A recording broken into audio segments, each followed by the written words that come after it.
बिना रे लगनिया के आइले कवन दुल्हा हाथी घोड़ा साजी बरियात ए लाला हाथी घोड़ा साजी बरियात ए लाला आधे रहिया भेटल सरवा कवन सरवा आधे रहिया भेटल सरवा कवन सरवा कहाँ जीजा चलनी साजी बारात ए लाला कहाँ जीजा चलनी साजी बारात ए लाला तोहर घरे बाड़ी सरवा तोहर दीदिया कुआरी हो तोहर घरे बाड़ी सरवा तोहर दीदिया कुआरी हो ओही जे चलनी साजी बारात ए लाला ओही जे चलनी साजी बारात ए लाला तोहरा बहिनिया के सरवा नाम जब से सुनानी हो तोहरा बहिनिया के सरवा नाम जब से सुनानी हो लागे ना मानवा हमार ए लाला लागे ना मानवा हमार ए लाला तनिया सा बहिनी देखावे कवन सरवा तनिया सा बहिनी देखावे कवन सरवा कैसन बाड़ी बहिनी तोहार ए लाला कैसन बाड़ी बहिनी तोहार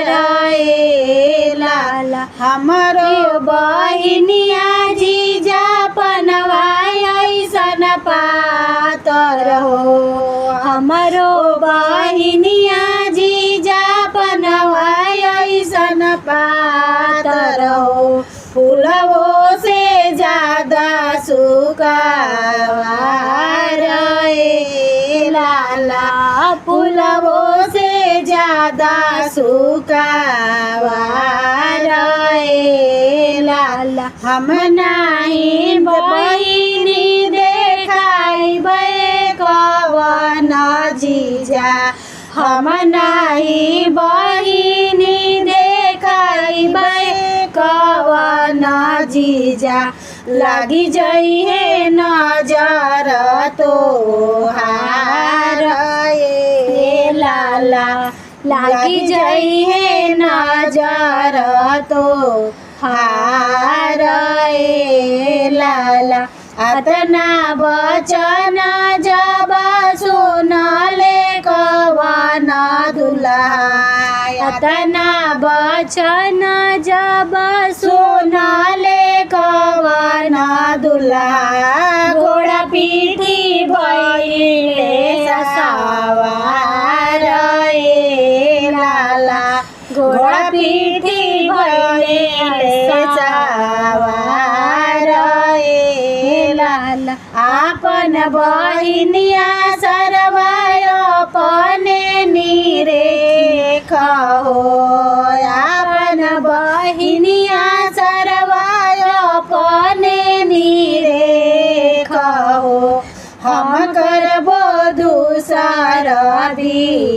बियाह ए लाला हम करबो दूसर बियाह ए लाला बिनती से बोलले सरवा कवन सरवा बिनती से बोलले सरवा कवन सरवा सुनी जी जाय रजहा मार ए लाला सुनी जी जाय हमार